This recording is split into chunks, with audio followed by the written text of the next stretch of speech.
Estive orando por vocês e eu ouvi de fazer 2 mensagens em uma. Então hoje eu vou pregar sobre Efésios e Laodiceia. E eu estou com muita expectativa de que o coração de Jesus ruja essa noite no nosso meio e fale aos nossos corações, porque esses 2 anúncios de Jesus aqui é um anúncio de coração rasgado dele acerca da maneira que a igreja, de maneira coletiva, lida com a presença, recebe a presença e se comporta na presença de maneira íntima, pessoal e no coração. Então, Jesus se preocupa com o coração da igreja no fim dos tempos.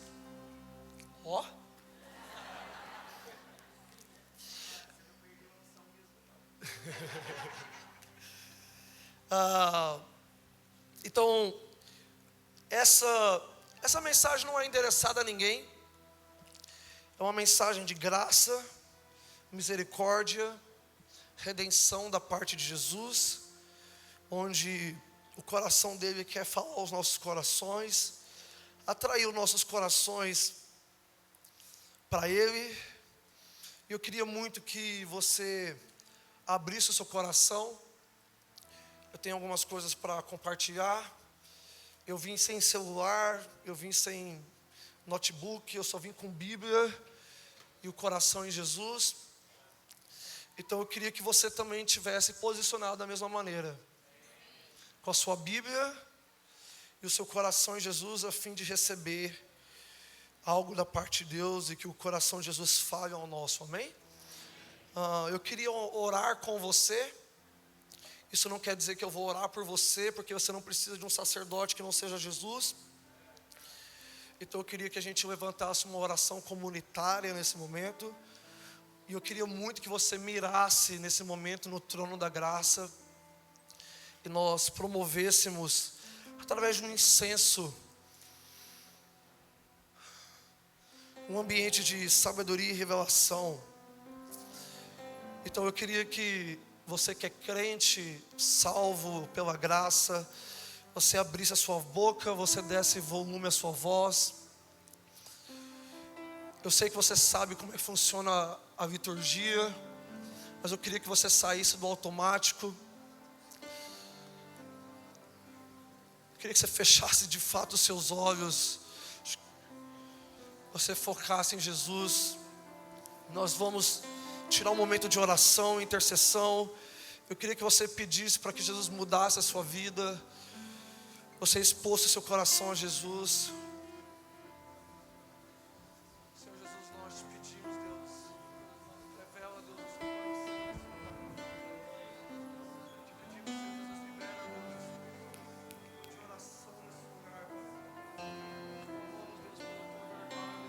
Deus, liberar, Senhor Jesus, aviva a tua palavra no nosso meio. Aviva a tua palavra no nosso meio. Derrama o teu espírito sobre as escrituras agora. Imprime a tua palavra no nosso coração. Deus, nós te pedimos, Deus, revela o coração do noivo, a noiva, nessa noite, Pai. Converta o nosso coração a ti mesmo. Espírito Santo, nos ajude a amar Jesus como Ele merece. Vida de Deus flua nesse lugar. Quebre barreiras.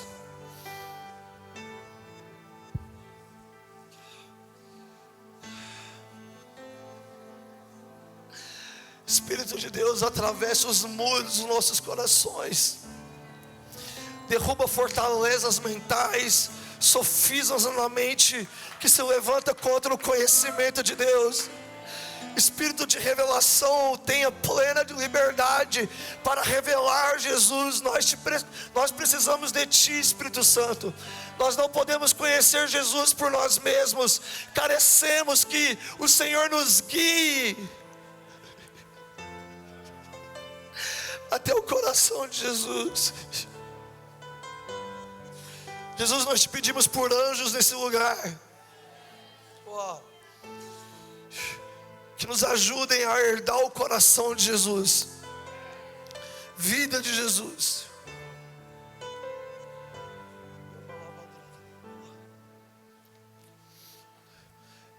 Apocalipse 2, versículo 1 vai dizer: escreve ao anjo da igreja que está em Éfeso. Espírito Santo, abra os nossos olhos para que a gente possa ver Jesus.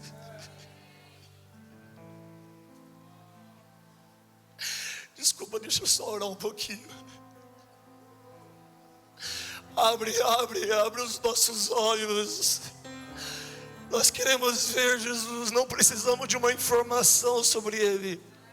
Tira as escamas dos nossos olhos, limpa os nossos corações dos calos que a rotina, o dia a dia criaram no nosso espírito.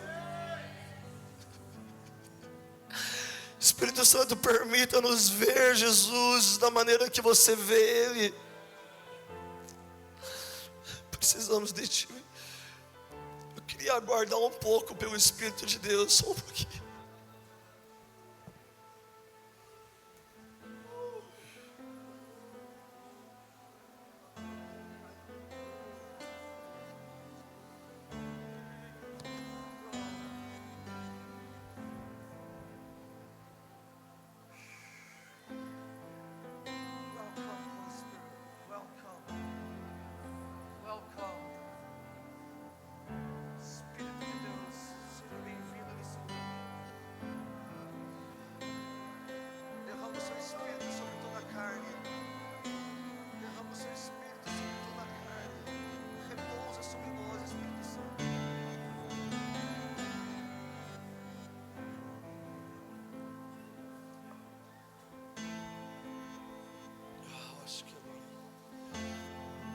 Escreve ao anjo da igreja que está em Éfeso: isto diz aquele que tem na sua destra as 7 estrelas, e aquele que anda no meio dos candelabros de ouro. Isso aqui é a pessoa de Jesus. Precisamos contemplar Jesus na medida que Ele é, e Ele não é apenas um simples homem carpinteiro aqui. Ele é o próprio Deus. Jesus aqui, Ele está convergindo em si mesmo a imagem de Deus Pai na sua face. Então Jesus aqui em Apocalipse, Ele é visto como Yahweh, como Deus dos céus, o Deus da terra, todo-poderoso, completamente herdeiro da natureza de Deus. E não é mais o carpinteiro que tem a glória escondida dentro dele, mas aqui Jesus tem a glória completamente escancarada na sua face.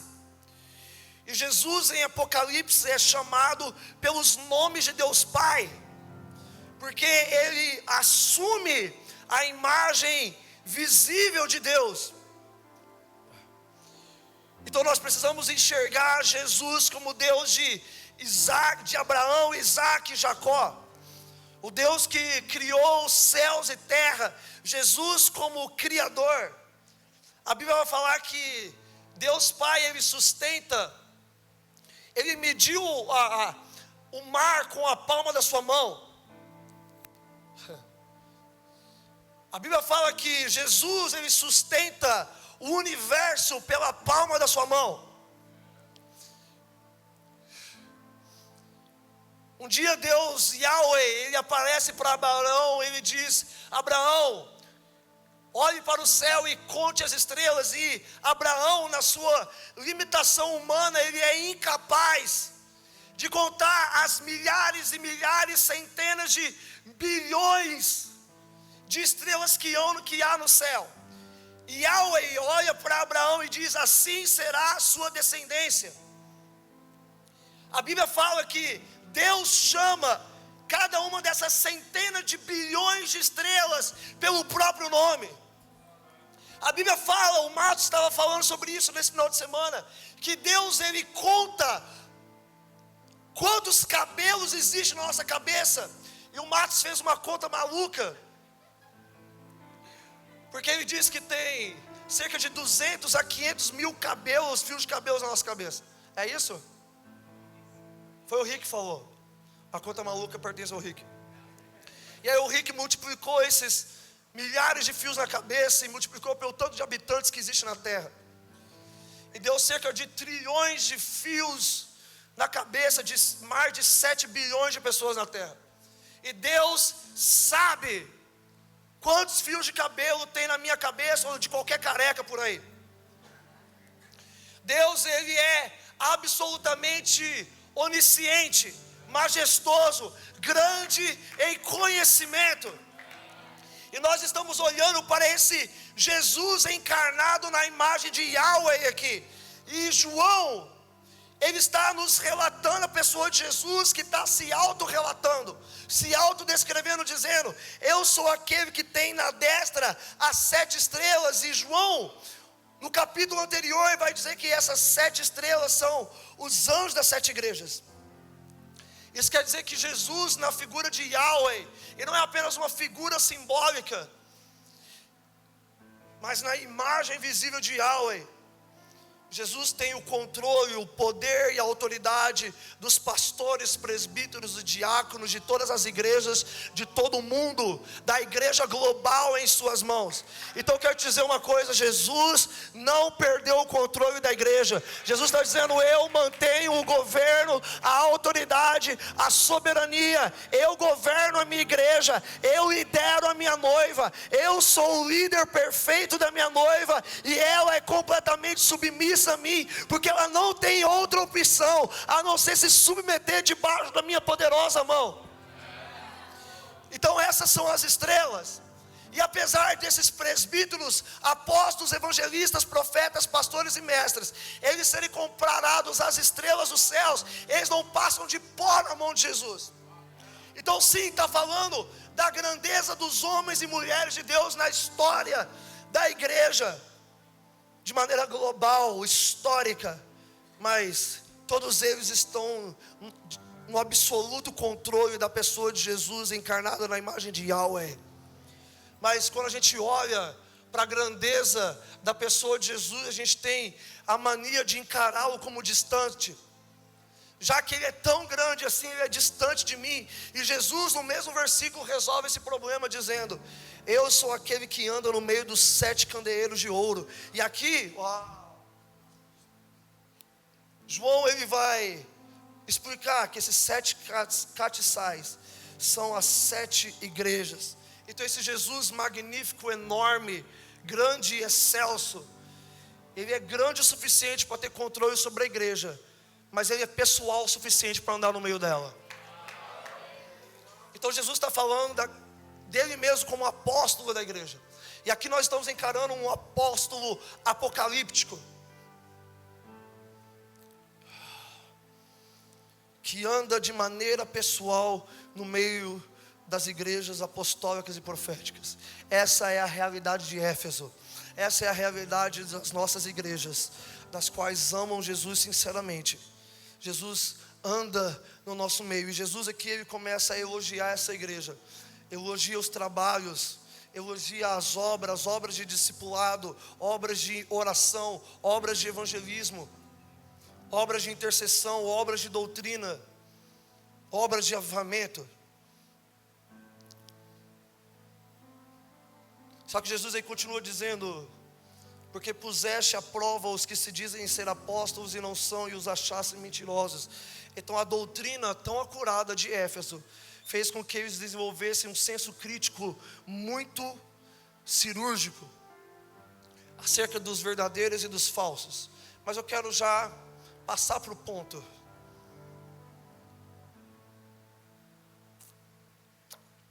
Porque ao mesmo tempo que esse era um elogio para a igreja de Éfeso, também era uma crítica. Por quê?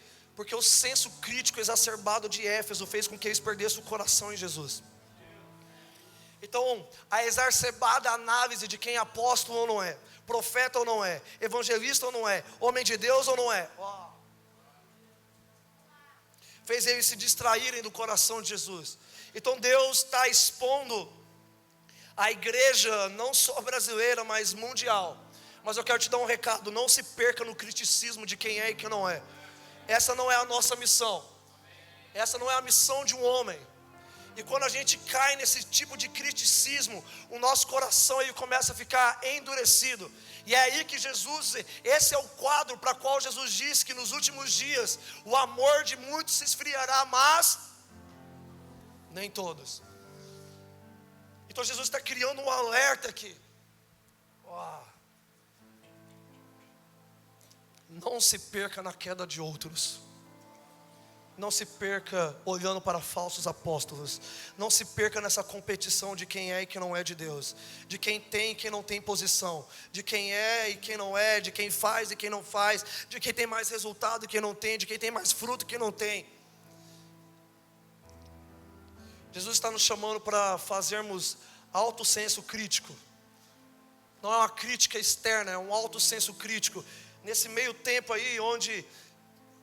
eu posso falar disso abertamente, porque está exposto. Esse tempo aí onde tantas coisas surgiram sobre o iHop, surgiram sobre esse, sobre aquele outro. O seu coração, ele... de alguma forma, ele comemorou a queda ou ele se compadeceu de você mesmo. Eu quero falar sobre o meu coração, e eu sei que esse é o coração do presbitério de diaconia. Quando a gente olha essas coisas, a gente lembra daquele texto: aquele que está de pé, cuide para que não caia. Então nesse tempo, o temor de Deus tem invadido os nossos corações, e nós não temos estado distraídos, e não permitindo que os falsos apóstolos, profetas, seja lá quem sejam, ou digam que sejam, nos distraiam da verdade, da presença de Jesus. As pessoas mudam, mas Jesus não.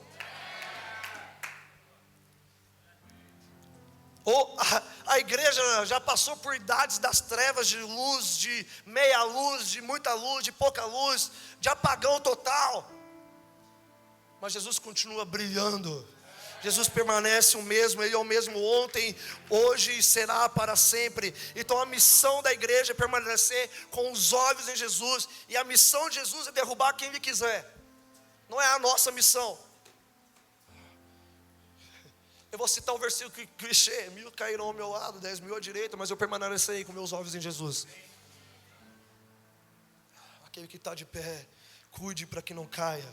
Então Jesus tem muitos elogios para essa igreja, mas ele estava irritado com o senso de autocrítica. O senso crítico, analítico, onde analisa com raciocínio lógico, mas não permite descer para o coração. Então a gente fica sentado numa liturgia, a gente sabe de onde vai a liturgia começa, onde o culto termina. A gente sabe o que acontece, quem vai abrir, quem não vai abrir. A gente sabe o que a pessoa vai dizer, o momento que a gente que vai erguer a mão. A gente sabe o que vai ser dito na oferta. A gente sabe que tipo de pregação a gente vai ouvir. E sabe de uma coisa? Quando a igreja fica entrando em senso analítico, crítico, racional, ela vai se perdendo e entrando no automático das atividades. Esse era o problema de Éfeso. Era uma igreja que foi super elogiada por discipulado e tudo mais. Mas sabe qual que é o problema? Eles se tornaram profissionais em tudo que eles estavam fazendo. Eles se tornaram profissionais em discipulado, profissionais em adoração, profissionais em mover de Deus, profissionais nas escrituras, profissionais como teólogos, profissionais como pregadores, profissionais na intercessão, na sala de oração. Se tornaram profissionais em tudo, porque transformaram o lugar de intimidade em um escritório, onde nós performamos diante de Deus, e nós não conseguimos mais oferecer o nosso coração. Hoje eu vou pregar bem assim.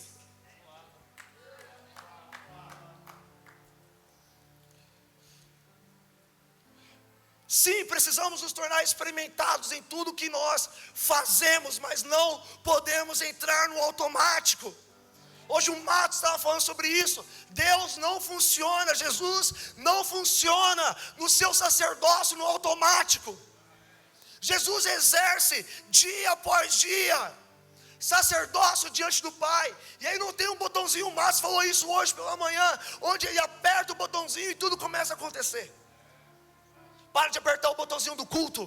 Para de apertar o botãozinho do 242, o botãozinho do 613, o botãozinho do 520.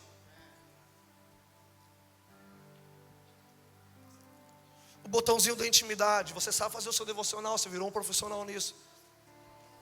Você marcou até a hora para ficar com Jesus e sabe que hora vai acabar.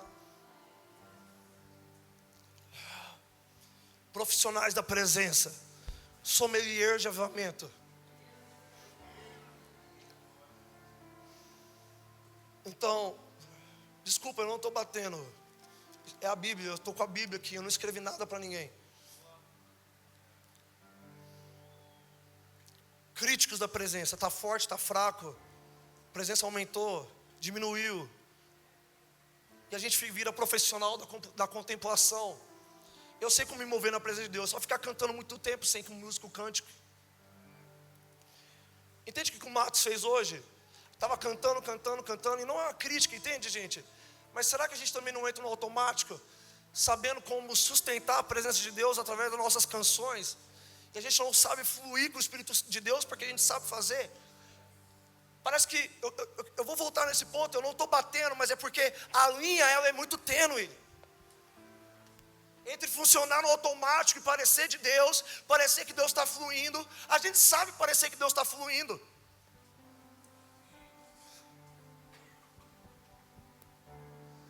E a linha tênue do coração rendido à presença de Deus de maneira conectada.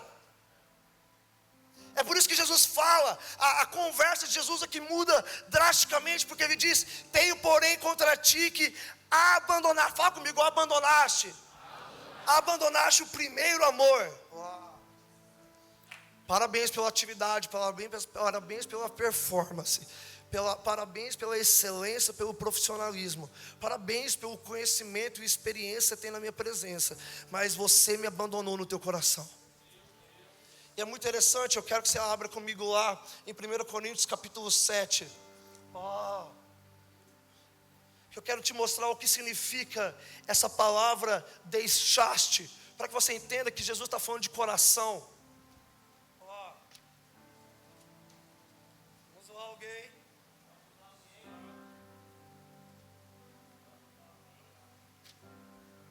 Primeira Coríntios capítulo 7 vai dizer: todavia aos casados mando não eu, mas o Senhor, que não se aparte a mulher do seu marido. Fala comigo, se aparte. Como é que está aqui? Aqui não está. Como é que está na sua Bíblia? Desculpa. 1 Coríntios capítulo 7, versículo 10. Todavia aos casados mando eu, não o Senhor. Mando não eu, mas o Senhor, que a mulher não se aparte do seu marido. Aí está, separe. É a mesma palavra para abandonar o primeiro amor. Ou seja, Jesus está falando, não se divorcie de mínimos do seu coração. E aí Paulo vem dar uma ordem no versículo 11: se porém se divorciar, que fique sem que se casar, ou que se reconcilie com o seu marido. E olha que interessante, eu falei no começo desse texto aqui que Jesus está no meio da igreja. Ele não está estático no meio da igreja com o microfone na mão. Ele está andando no meio da igreja. Mas presta atenção, a igreja tinha Jesus andando no meio dela, mas com o coração divorciado. Então o problema de Éfeso não era falta de presença. Eu sou aquele que está no meio da igreja, andando no meio dela. E é muito interessante porque Jesus está fazendo uma alusão ao acampamento do arraial. Lá quando Deus se acampou no meio de Israel no deserto. E fala, eu sou Yahweh que está no meio do meu povo. A presença gloriosa, não é uma presença fraquinha não. Fraco é a nossa atitude de sommelier.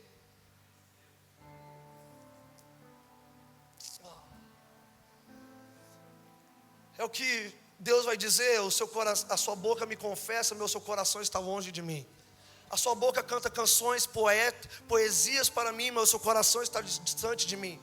Jesus queria trazer, Jesus não estava aqui batendo na estrutura, e batendo na excelência, batendo em qualquer coisa aqui. Jesus não está nem batendo, Jesus está com a voz do seu coração de noivo, com saudade do coração da noiva. Aos maridos, os maridos e esposas sabem que quando a gente briga com a esposa, ou a esposa briga com o marido, ou vice-versa, o nosso coração pode se distanciar do nosso cônjuge, estando na mesma casa, dormindo na mesma cama. E se a gente não tem um coração resolutivo, e falando de maneira bem escrachada, às vezes nem o sexo consegue resolver essa briga, porque é possível entrar nesse lugar de intimidade sem o coração apaixonado. Desculpa falar escrachado de novo, é a diferença entre fazer sexo e fazer amor. Você faz amando. Então, onde está o seu coração no seu relacionamento de compromisso com o Senhor? Eu consigo perceber a presença dEle, eu me arrepio, eu estou num culto, mas o meu coração está distante, meu coração está divorciado. Meu coração está tão atolado com as coisas que eu não consigo com o meu coração olhar para Jesus, ainda que eu cante as músicas e sinta a sua presença.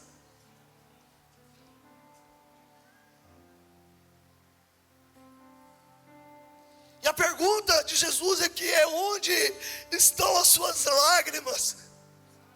Onde estão as suas paixões? Onde está o seu afeto?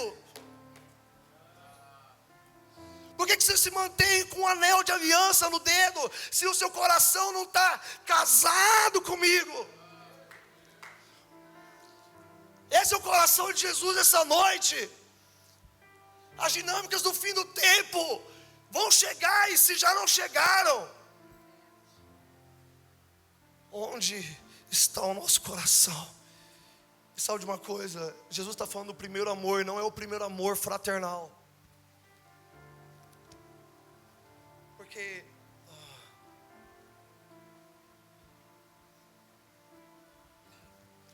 Paulo, 40 anos antes dessa carta chegar, ele termina lá em Efésios capítulo 6, não precisa abrir, eu vou ler rapidamente.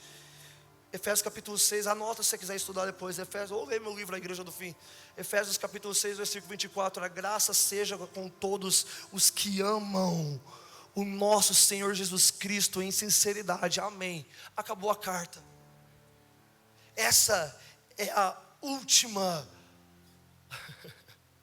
declaração apostólica de Paulo. Que a graça do Senhor repouse sobre aqueles que amam Jesus com sinceridade de coração. E 40 anos depois, Jesus vai aparecer nessa igreja, no meio dessa igreja. A sua presença faz e ele fala assim: por que você abandonou o teu coração?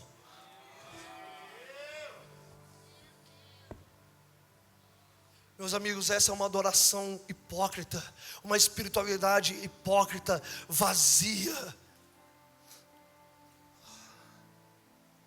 onde ela tem cara de vida de igreja, ausente no coração, presente no 242, ausente de coração, presente em qualquer atividade da igreja, ausente de coração. É muito interessante porque Jesus trata isso como pecado. Porque Jesus fala: lembra-te de onde caíste. Você precisa lembrar onde o seu coração caiu por aí. Onde seu coração caiu? Onde o seu coração despencou do peito e foi para o bolso? Por que quando você saiu de casa o seu coração despencou do peito e ficou lá no quarto? Lá na sua casa? Por que o seu coração anda desarraigado do seu peito? Por que você está tão frio nas suas relações? Isso é queda para Jesus. Ah, mas eu não me masturbo, eu não transo antes do casamento, eu não uso droga, eu não fumo, eu não faço isso, aquilo. Mas onde está o seu coração?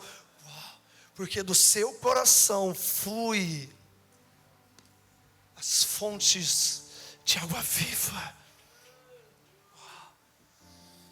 Sabe de uma coisa, você precisa pedir Jesus em casamento de novo. Casa comigo.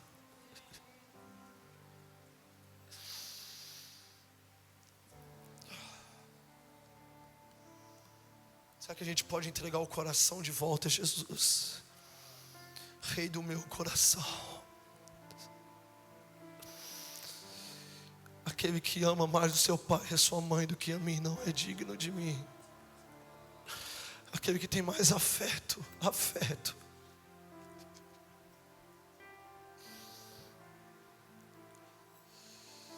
Jesus está pronto para perder tudo com essa igreja. Você já perdeu o coração com ela. Eu vou remover o seu candeeiro. Eu vou remover o seu lugar de ministério. Se você não voltar às primeiras coisas. Qual primeiras coisas? As coisas que você fazia antes de ter um microfone. De você ser pastor de uma igreja caseira. As coisas que você fazia antes de ser líder de 242, ou vir no ministério ao Senhor, ou no 613. As coisas que você fazia sem ser visto. As coisas que você fazia em secreto. As coisas que você fazia quando você tinha a audiência de um só homem. Volte às primeiras obras. Que primeiras obras, Jesus? Naquele tempo eu não fazia nada, é por isso mesmo.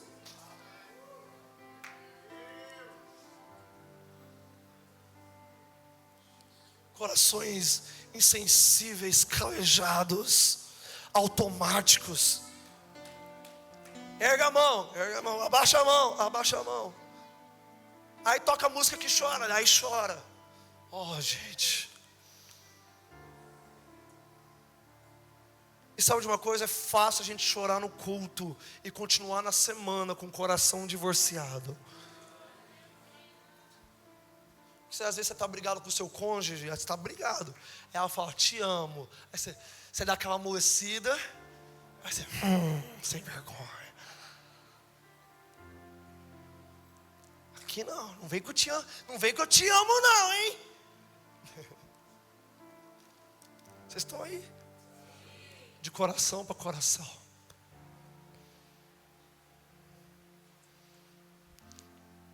A gente precisa olhar novamente para Jesus. Eu queria que você abrisse comigo lá em Colossenses capítulo 1. A supremacia de Jesus. Sabe de uma coisa? Sim, a gente precisa estudar a teologia. Mas sabe de uma coisa? A teologia não pode roubar o nosso coração. Sério, gente. Eu não quero olhar para Jesus de uma maneira. Eu não quero que a minha teologia seja maior que o meu coração. Então eu não quero ler Colossenses capítulo 1, versículo 15 com teologia. Não faz sentido. Faz sentido quando você estiver estudando, mas no lugar de intimidade não faz sentido você tratar Jesus como objeto de estudo. Sabe de uma coisa? Eu não estou diminuindo a teologia, eu estudo muita coisa, cara. Mas eu não posso misturar as coisas, meu amigo. Eu estou num lugar de intimidade, eu quero contemplar Jesus. Colossenses 1, versículo 15, que vai dizer: o qual é a imagem do Deus invisível, o primogênito de toda a criação. Porque nele foram criadas todas as coisas que há nos céus e na terra, as visíveis e invisíveis, sejam tronos, dominações, principados, potestades, tudo foi criado por Ele e para Ele. Ele é antes de todas as coisas. Meu Deus. Vamos ler isso com o coração, cara. E todas as coisas subsistem nele. Ele é o cabeça do corpo da igreja, o princípio e o primogênito dentre os mortos, para que tudo tenha primazia, preeminência, prioridade. Porque foi do agrado do Pai que toda a plenitude habitasse em Cristo. É a pregação que o Ale faz, já faz algum tempo. Satisfação em Cristo. Satisfação na divindade. Hoje uma pessoa de manhã me perguntou: Canta, como é que eu permaneço radical por Jesus? Como é que eu... E aí perguntou assim: como é que eu permaneço radical em Jesus e menos ansioso na presença de Jesus? Eu falei para ele: você precisa aprender a mandar o seu coração calar a boca. A ansiedade do seu coração. E meu amigo, eu estou falando de mim. Há uns dias atrás Jesus me deu um puxão de orelha, cara. Porque no meu turno de oração eu estava orando, ansioso para estar com Jesus quando eu já estava. Ansioso para receber coisas dele que eu já tenho. Ansioso para crescer fora do tempo. Meu Deus. Aí o Espírito Santo falou comigo: meu filho, lê Efésios 1. Não precisa abrir não. Eu só quero citar: bendito seja o Deus nosso Pai, que nos abençoou com toda sorte de bênçãos nas regiões celestiais. Aquilo foi como um murro no meu peito. Porque eu não preciso me comportar de maneira mal educada na presença do meu Pai, obrigando Ele a me dar aquilo que já é meu. Então eu não preciso estar ansioso na presença dEle por coisa alguma, porque o objeto do meu desejo não são as coisas que estão por trás da presença, mas a própria presença me satisfaz.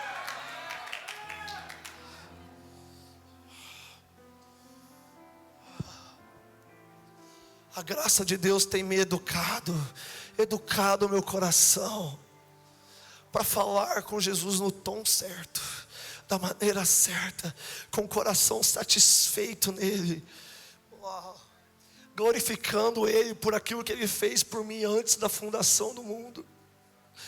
Ele não esperou os meus erros, meu TDAH, minha falta de personalidade madura, ou maturidade mental, emocional, financeira, seja lá o que. Ele me abençoou. E que a gente precisa se lembrar: Cristo é tudo que Deus pode nos dar. Gente, se não é uma canção bonitinha, isso precisa atravessar a gente, cara.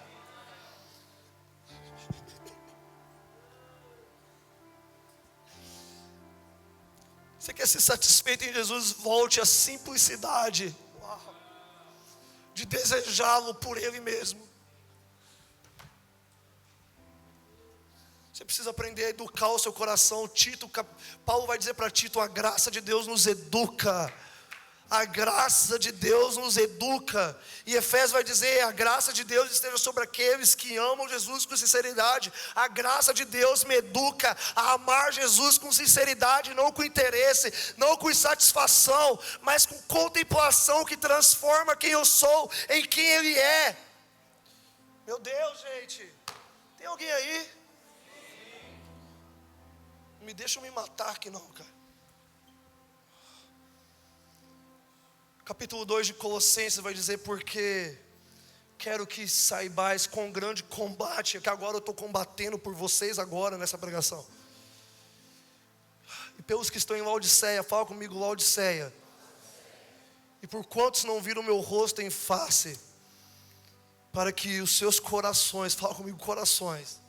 Eu quero consolar o seu coração nessa noite, para que os seus corações sejam consolados, unidos em amor e enriquecidos na plenitude do conhecimento, para que conheçam o mistério de Deus, que não é um anjo, um serafim, um querubim, o nome de um diabo, ou uma palavra de conhecimento, ou uma profecia, ou a estação da qual nós estamos vivendo, ou sei lá o que. O mistério que nós queremos conhecer de Deus é Cristo. Cristo ainda continua sendo a coisa mais misteriosa. Cristo é mais misterioso do que Melquisedeque, do que Gabriel, do que João Batista, do que Miguel, do que Paulo, do que qualquer teologia. Cristo é o mistério, Ele é misterioso o suficiente para vislumbrar e fascinar os meus olhos por toda a eternidade. Cristo é o mistério de Deus revelado, que ainda continua sendo revelado e há de ser revelado dia após dia. Não revelado de maneira racional, mas revelado, impresso nas profundezas do meu coração, plenitude de conhecimento que discipula o meu coração, pastoreia o meu coração na presença de Deus.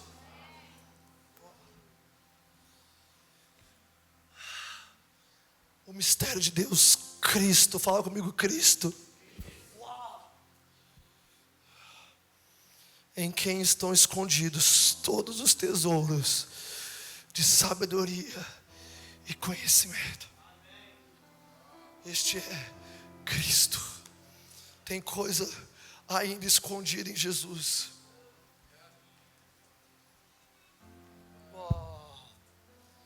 O que é que está escondido em Jesus a você agora, nesse exato momento? O que está escondido em Jesus? Tem tanta coisa. O Matos e o Henrique, eu estou citando porque eu fui muito ministrado por eles esse final de semana.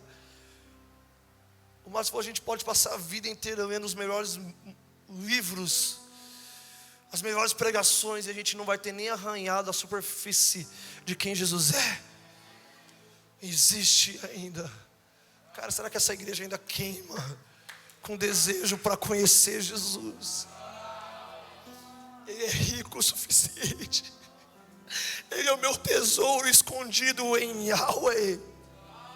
Ele está escondido em Deus. Ele está lá onde a traça e a ferrugem não destrói.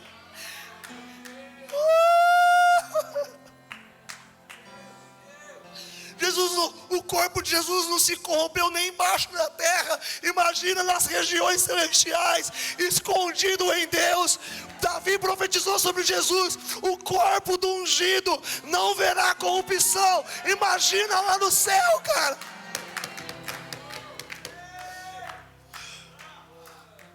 Cristo, o tesouro que não corrói, que não se corrompe, que não enferruja, que não envelhece, que nem precisa ser renovado, porque ele não envelhece. Oh Deus.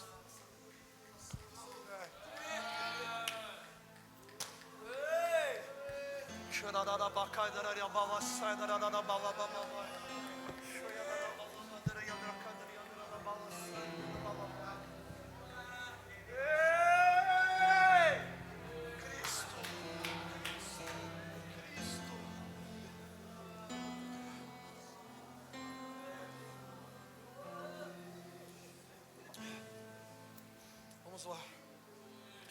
Capítulo 4 de Colossenses. Aperta o cinto. Pois eu lhe dou testemunho que tenho grande zelo por vós e pelos que estão em Laodiceia. Fala comigo, Laodiceia. E pelos que estão em Hierápolis. Fala comigo, Hierápolis. Versículo 14. Olha que interessante isso aqui. E quando esta carta tiver sido lida entre vós, fazei que também ela seja lida na igreja dos Laodicenses, e a carta que veio de Laodiceia que seja lida entre vós. Então essa aqui era uma carta universal, que deveria ser lida entre as igrejas, trocadas pelas igrejas. E aqui tem 3 cidades: Colossenses, Laodiceia e Hierápolis. Então presta atenção, Paulo discipulava as igrejas por meio de cartas. Então Paulo não queria perder tempo. A mesma revelação que ele imprimiu para a igreja de Colossenses, ele queria que fosse impressa na vida da igreja de Laodiceia. A mesma revelação de Cristo que foi dada a Colossenses ia ser entregue a Laodiceia. Então vem comigo, olha isso, lá em Apocalipse capítulo 3.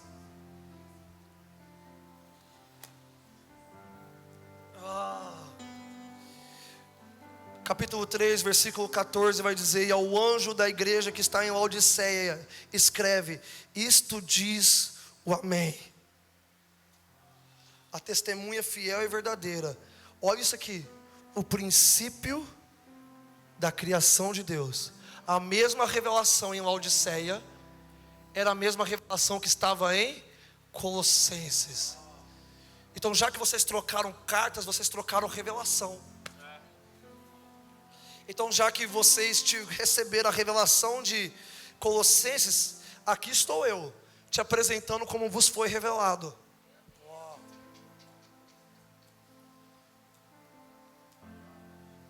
Eu sou o princípio da criação de Deus, eu sou o cabeça da criação. E eu sei das tuas obras, da mesma forma que eu sei das obras de Éfeso, que não és quente e nem frio. E oxalá, como diz a minha Bíblia, foras frio ou quente. Uau. Só que a gente acha que Jesus está falando aqui de fervor espiritual. Jesus não está falando sobre você ser quente espiritualmente ou frio espiritualmente. Você queimar, não. Jesus está falando das 3 cidades aqui: Colossos, Laodiceia e Herápolis. Certo? Fica comigo que eu preciso te dar umas informações históricas. Prontos? Laodiceia era uma cidade que foi construída como Dubai, construída num deserto, onde ela foi construída em um lugar onde não tinha recursos naturais, nem como água, agropecuária ou plantações, eu sei lá como é que fala, agronegócio e pecuária, né? Isso aí. Porque não tinha animais, não tinha vegetação e não tinha água. Ela não foi construída para ser um lugar de moradia. Ela foi construída para ser um lugar de venda. Vocês estão aí? E como ela não tinha recursos naturais, fica comigo, ela teve que construir, porque ela era muito rica. Quando Jesus tinha uns 17 anos de idade, aconteceu um terremoto em Laodiceia que destruiu toda a cidade. E eles reconstruíram a cidade sem a ajuda do governo de Roma. E nessa reconstrução eles tiveram que reconstruir os aquedutos que transportavam água, tanto de Colossos, tanto de Hierápolis. E Colossos era uma cidade de medicina. E nessa cidade havia águas quentes. Por acaso você estava doente, cansado, e você tomou um banho quente e você relaxou? Essa era a função das águas quentes de Colossos, porque elas promoviam cura. Agora lá em Hierápolis era uma cidade turística. Quando os visitantes passavam, eles bebiam da água fria de Hierápolis e se sentiam revigorados. Só que esses 2 aquedutos de água que transportavam água, eles se encontravam no meio do caminho e misturavam as águas.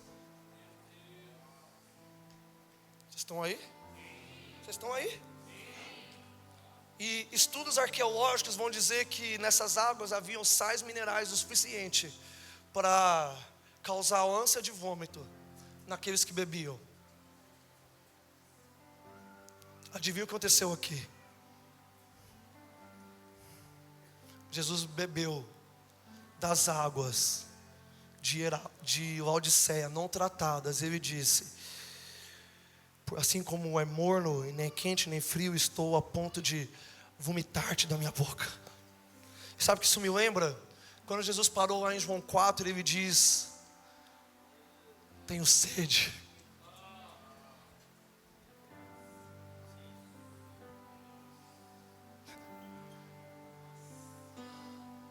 E aquela mulher começou a ter um papo de cultura com Jesus. E Jesus falou assim: cara, lá no versículo 10, mulher, se você soubesse quem eu sou, quem é que te pede água, você pediria a mim e eu te daria. E Jesus estava com sede, Jesus estava com fome, tal fome e sede que ele sentou para descansar da viagem. E ele mandou os discípulos na frente para comprar bebida e comida, certo? Só que é muito interessante porque Jesus não bebe água nem aquela mulher. E ela vai embora e ela deixa o cântaro para trás. E os discípulos chegam e falam: Jesus, aqui tua comida, aqui tua bebida. Jesus fala: eu já comi e eu já bebi, porque a minha comida e a minha bebida é fazer a vontade do meu Pai. Presta atenção, aquela mulher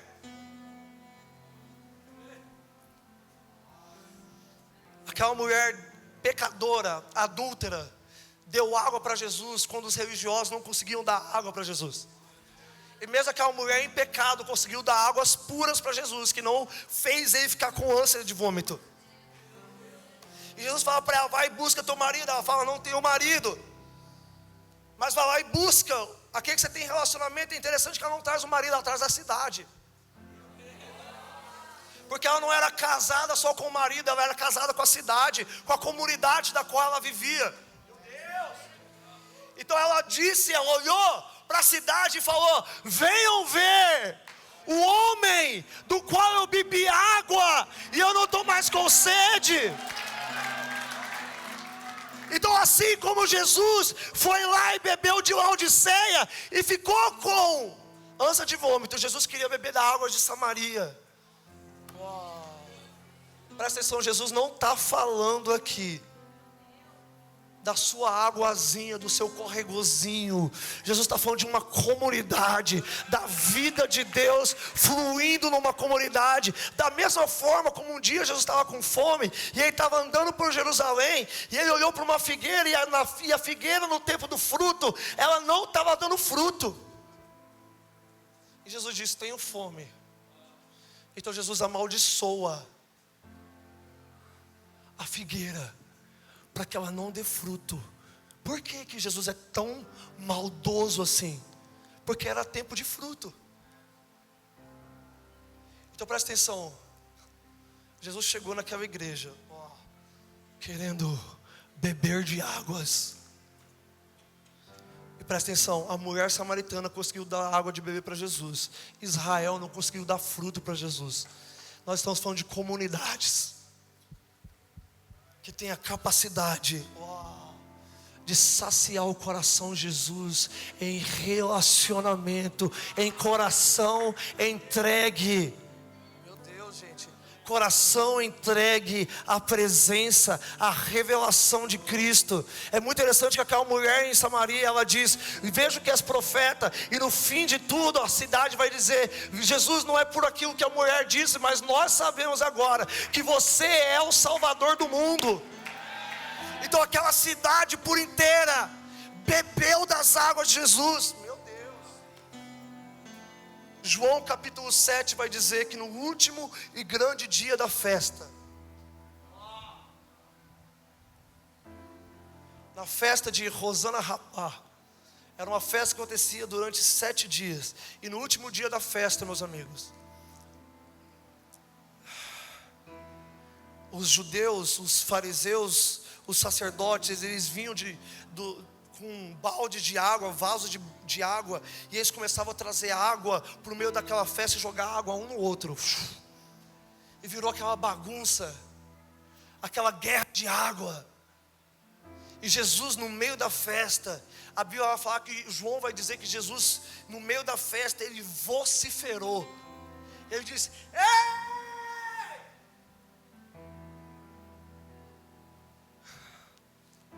Aqueles fariseus, sacerdotes, eles faziam isso profetizando algo, Henrique. Isaías 44: derramarei água sobre o sedento. Então Jesus aparece no meio da festa e ele diz: ei! Eu sei que vocês estão aí brincando de água, jogando água um no outro, mas não satisfaz. Meu Deus.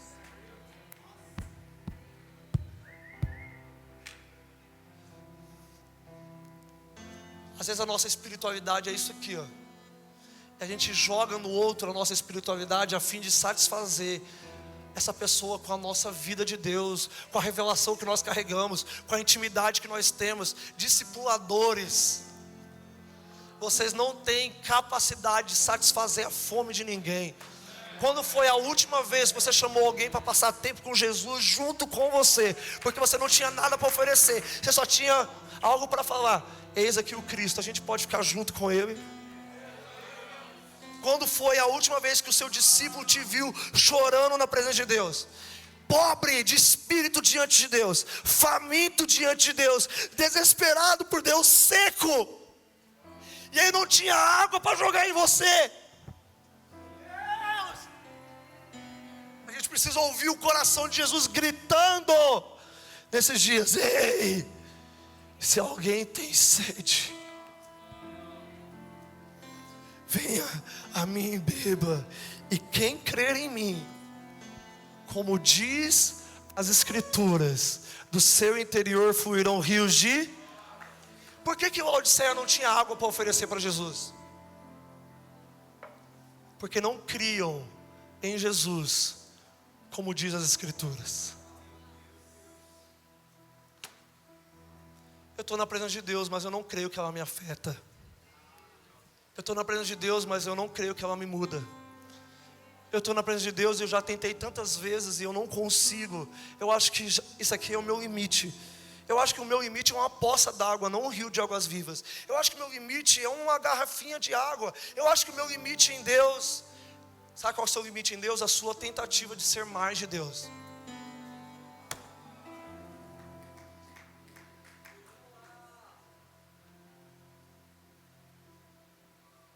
A gente conversou tanto esse final de semana,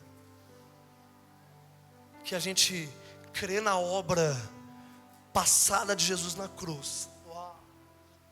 A gente crê na obra de Jesus futura, da qual vai vir no milênio, na segunda vinda. Mas a gente não consegue crer na obra presente de Jesus no dia de hoje. Então sabe de uma coisa? O povo de Israel não entrou na terra prometida por incredulidade. Eles não eram ateus. A verdade é que eles tinham saudade das cebolas. O coração de deles estava em outro lugar e não em Deus. Meu Deus! Sabe de uma coisa? A gente crê em Jesus, mas a gente não crê em Jesus em nós. A gente crê em Jesus que cura, não eu. Eu creio no Jesus que perdoa, não eu. Eu creio no Jesus que salva, não eu. Eu creio no Jesus que muda, não eu. Eu creio no Espírito que dá dons espirituais, não a mim.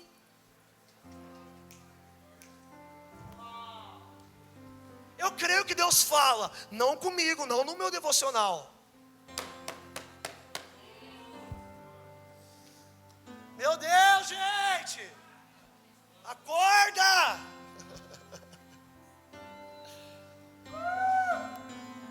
Incredulidade faz com que eu seja uma represa, satisfeito ou insatisfeito, satisfeito ou na verdade frustrado nas minhas disciplinas espirituais. Você se frustra na sua disciplina espiritual porque você não consegue cumprir de novo, de novo e de novo.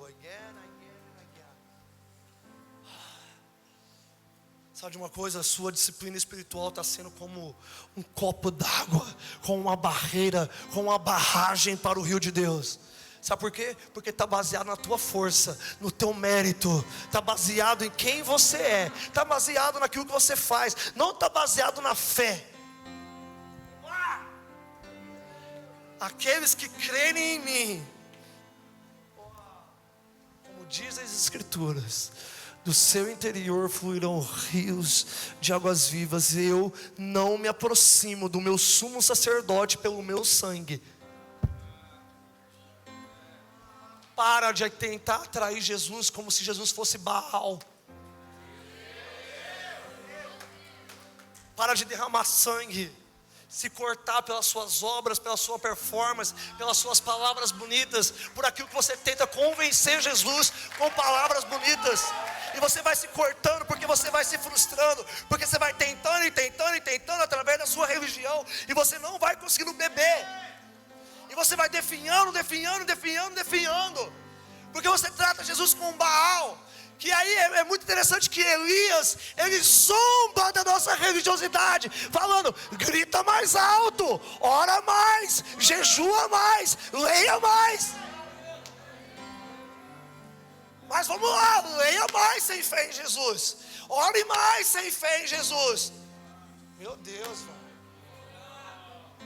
Incredulidade, casta de incredulidade. Eu creio em Jesus aqui, não lá no meu quarto. creio em Jesus, no Jesus do novo álbum do One Sounds.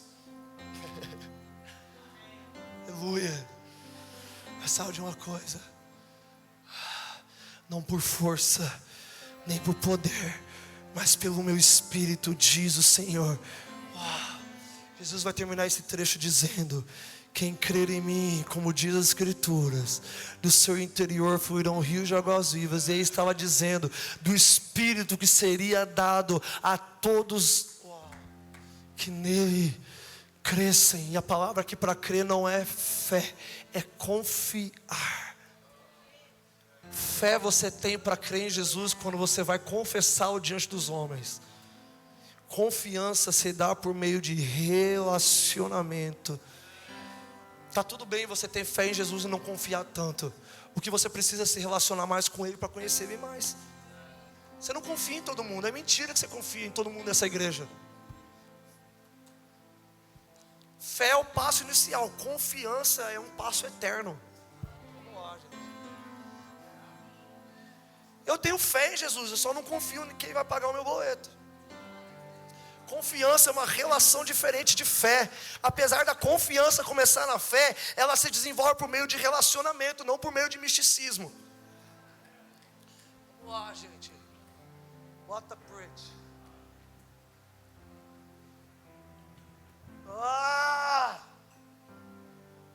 Eis que estou à porta e bato.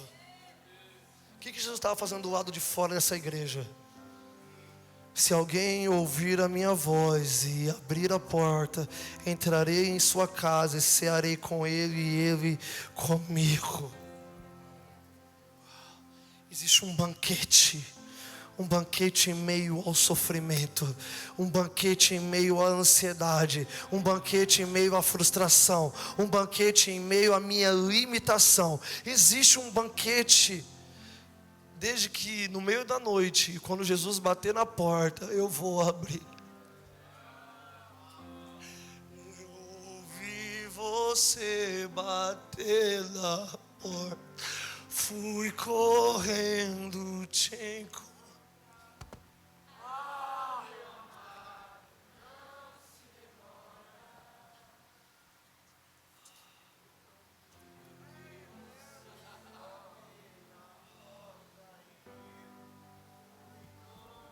Cara, sério.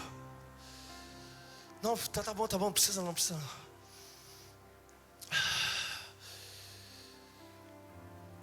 No meio da sua frustração, Jesus quer te encontrar com um banquete.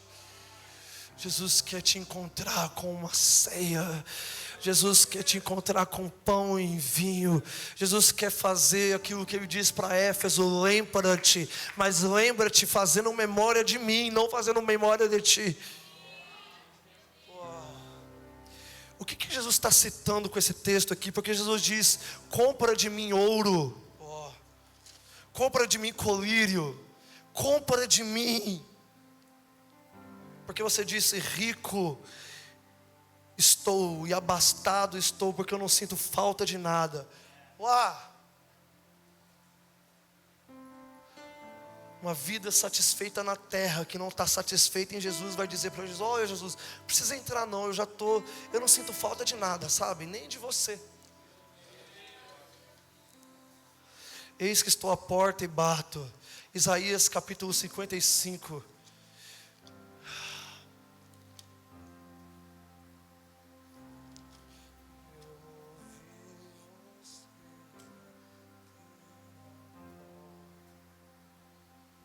Quero terminar aqui com o convite de Jesus, convite de Yahweh, o convite dilacerador de Jesus, um convite às águas, o convite ao banquete. Tem alguém aí com Jesus? Jesus, ele mais uma vez vocifera aos ouvidos de Israel, dizendo: todos os que têm sede, vinde as águas. E os que não têm dinheiro, vinde, comprai e comei. Sim, vinde, comprai sem dinheiro, sem preço, vinho e leite. Uau! Vinde e compre aquilo que é de graça. Vinde e compre aquilo que não tem preço. Vinde e compre sem dinheiro. Qual é o dinheiro do céu? A sede, fome, anseio, pobreza de espírito. Vós que tem sede, vinde às águas. E é o mesmo público, os que têm sede, aqueles que não têm dinheiro para adquirir nada celestial, aqueles que não têm dinheiro para comprar nada celestial. E isso aqui é o cúmulo do eufemismo, porque é impossível comprar algo de Deus, mas ele está dizendo: vinde e comprai, vinde e pagai um preço com a tua vida, porque a moeda do céu é vida. Vida é paga com vida. O meu pecado de morte foi pago com a vida de Jesus. Vida restituída por vida, sangue restituindo sangue. Alguém quer acumular riquezas celestiais? Meus amigos, na luta contra o pecado, vocês ainda não derramaram o próprio sangue, não derramaram a própria vida, não ofereceram sacrifícios vivos ao Senhor, que é o nosso culto inteligível, racional.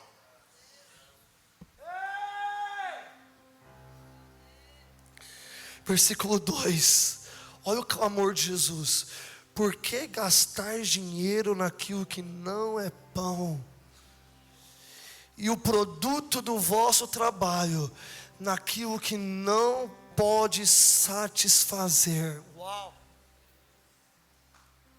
E a nossa vida vai rodando e rodando em círculos, porque a gente vai gastando tempo naquilo que não satisfaz as nossas almas. A gente vai gastando dinheiro com aquilo que não satisfaz a nossa alma. A gente vai perdendo tempo com coisas que não preenchem o buraco que existe no nosso peito, chamado eternidade. Porque a gente vai rodando de Instagram em Instagram, de TikTok em TikTok, joguinho, isso e aquilo, computador, teologia em teologia, isso e aquilo.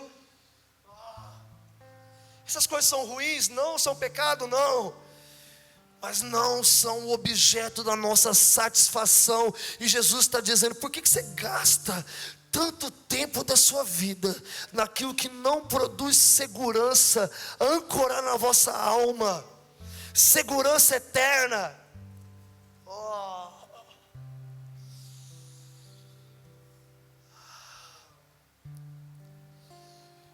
Hoje existe um convite que Jesus fez a Maria e a Marta. Me ouçam atentamente e comei o que é bom, e a vossa alma se deleitará com a gordura. Inclinai os vossos ouvidos e vinde a mim, ouvi, e a vossa alma viverá, porque convosco farei uma aliança perpétua, dando as firmes bênçãos que eu mesmo concedi a Davi.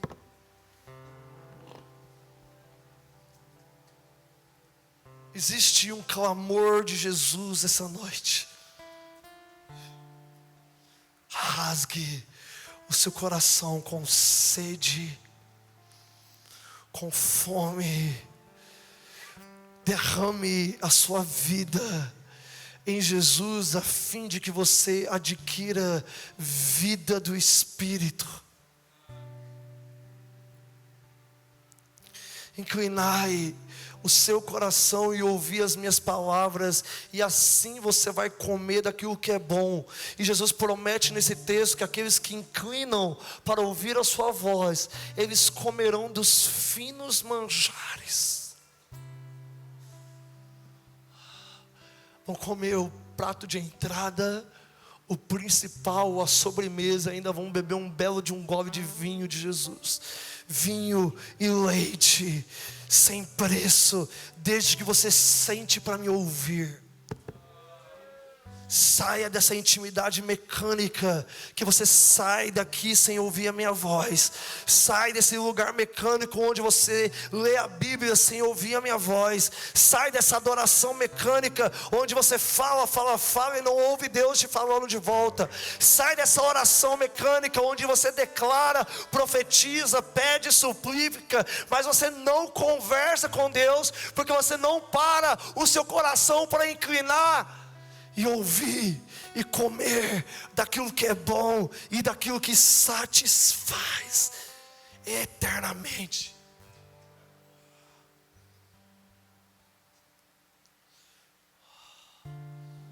Para aqueles que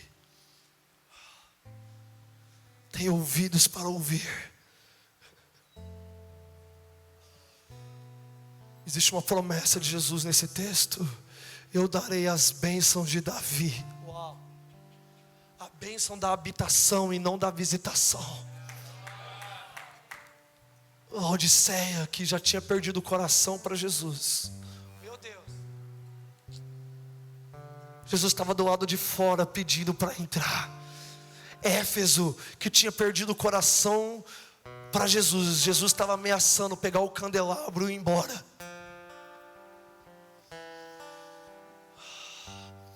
Precisamos da teologia correta no fim dos tempos.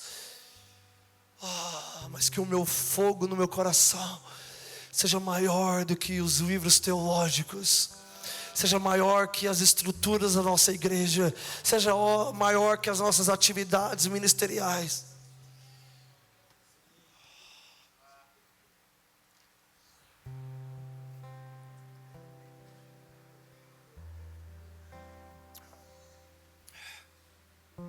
É tempo de voltarmos ao Senhor, meus amigos. Mas eu não desviei. Volte ao Senhor com o seu coração. Faça votos de novo com o Senhor.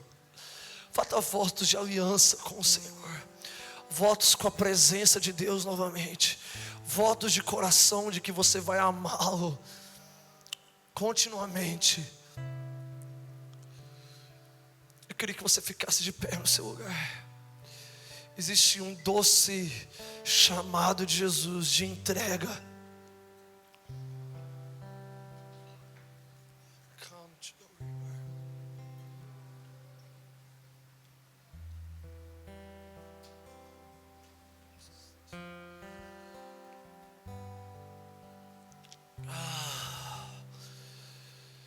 Eu queria muito que você saísse do automático nessa noite. Seja lá quem você for. Eu falo isso pelo Espírito de Deus. Saia do automático. Pare de se comportar na presença de Deus como você já soubesse onde vai dar. Eu quero te lembrar que a característica de um rio é que ele corre e a gente nem sabe o destino dele. É como um cantor vai dizer sobre o Espírito de Deus: você é tão imprevisível.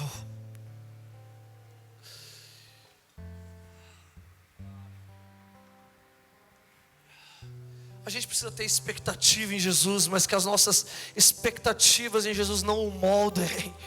Uau!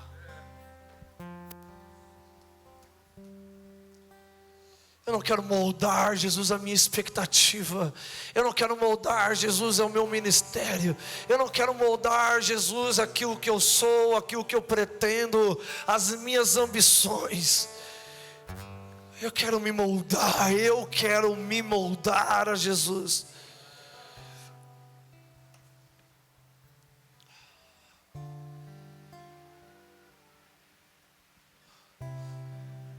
Você que tem sede, existe uma promessa essa noite: derramarei água.